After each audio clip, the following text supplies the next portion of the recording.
The academic year may be over, but Education MEC Panyaza Lesufi's work is not. He's now standing in as the Premier of Gauteng. Let's find out what plans he has for the province during this festive season and how he intends balancing getting the schools ready for the new year with his new duties as the big boss of the province. Mr. Lesufi is joining us now. Panyaza Lesufi, good morning. Thank you very much, Premier.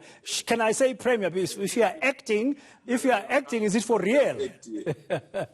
I'm just acting, brother. Yeah. Thank you so much for the opportunity, brother. Thanks appreciate it, and let me wish you. Yeah, thanks for your time as well from your busy schedule. I understand constitutionally, if you're going to be an acting premier, you are nominated either by the sitting premier or somebody else. Did David Makura give you the thumbs up?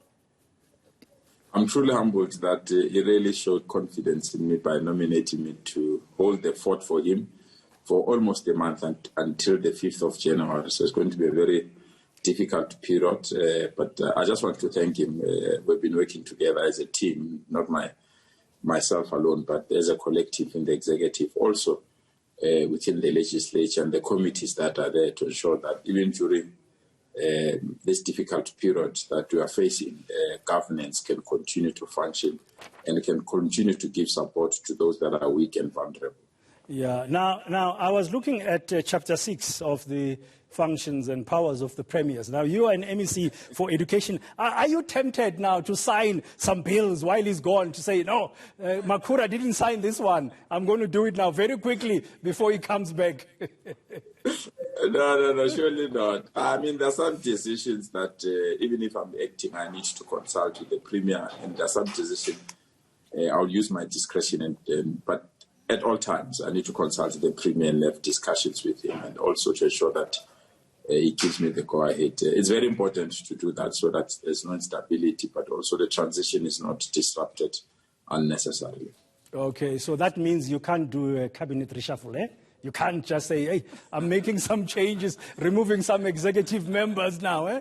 You can't do it on your own. That I can't do. Oh, I was hoping you would, because you could do some nice dribbling there and make sure that we get a better team, a much better team. Not that this team is not doing a great job, I know we are. But on a serious note, thank you very much. But on a serious note, Gauteng is the economic hub of the country.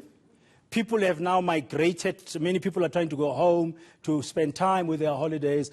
As the COVID-19 numbers are rising, with the second wave of the coronavirus, what would your concerns be in making sure the province is ready in January to safely receive back those who will be migrating back to their homes here and workplaces?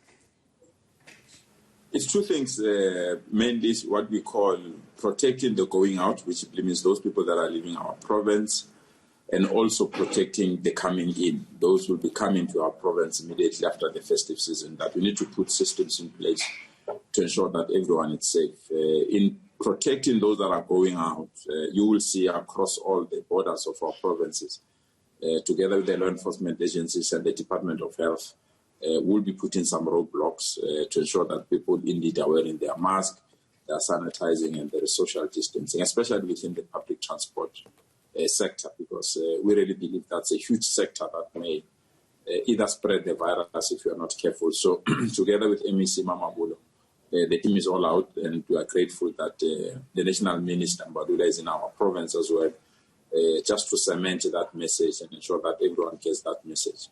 But the second thing which is very, very important during this period is to protect the investment and the properties of people. People that are leaving our province, they must really feel free that what they've left behind, no one will rob their businesses, their houses, no one will take properties or things that belongs to them. So together with the law enforcement agencies, I think there are some strategies that are spread across the province, and working together with the SAPS to ensure that the businesses are protected, but most importantly, the households as well, because that's a huge economy for us.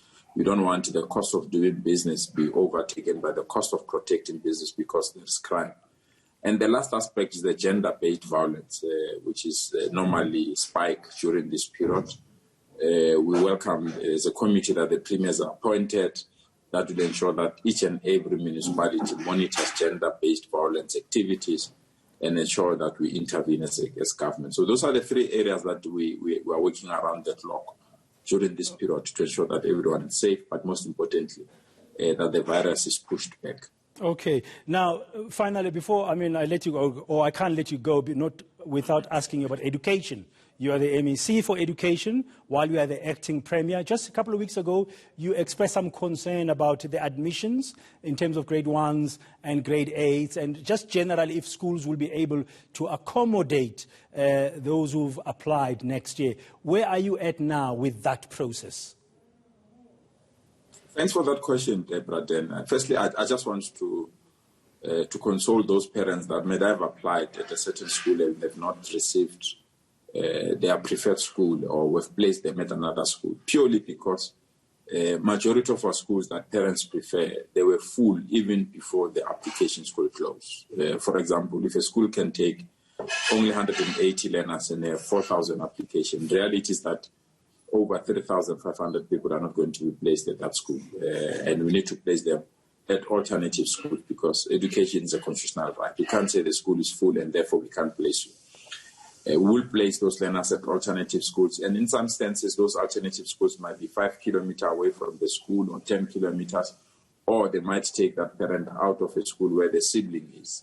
But the reality is that that school that we've applied to, it's full. So I want to sincerely and heartily apologize to those parents because I know the anxiety, the pain that they're going through. What we are doing between now and January, as I'm speaking to you now, but then we are in the meeting with the ministers, all MECs, trying to improve infrastructure. We're trying to get as much money as possible, even if we can build additional mobile schools or ensure that we build using alternative technology building additional classrooms so that parents can be accommodated in those schools. So we are trying very hard during this period to improve that. But the numbers are indeed still huge.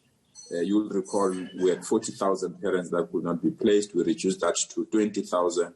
As I'm speaking to you now, we've got almost 11,000 learners that are still need to be placed. But I can assure you now that the minister has given us the date of the end of January as the reopening of schools. At least we have got the full month of January to now speed up the placement. And I can assure parents, those that have applied on time, your child will be placed at the school, but it might not be a preferred school, but they will be placed at the school. Those that have not applied, we are opening for late registration now on the 22nd of December. It will close on the 22nd of January. We are pleading with them that there you have no choice. We'll only publicize the schools that have availability. You must choose one school only, and a child will be placed immediately. Okay, no, thank you very much. And good luck with that. And also all the best in the next couple of weeks as you are the acting Premier of Gauteng. I'm sure you've got a very nice, strong step as you walk around the corridors of power, because Moroka Swallows are playing so well Swallows are playing so well as well in the PSL, being in the second position, and after they thrashed Maritzburg United 2-0 the other day. Thank you very much, Panyaza Lesufi. All the best. Stay safe. Stay safe. Thank you very much. That's Panyaza Lesufi, the MEC for Education in Gauteng, but currently he's the acting Premier of the province. Well.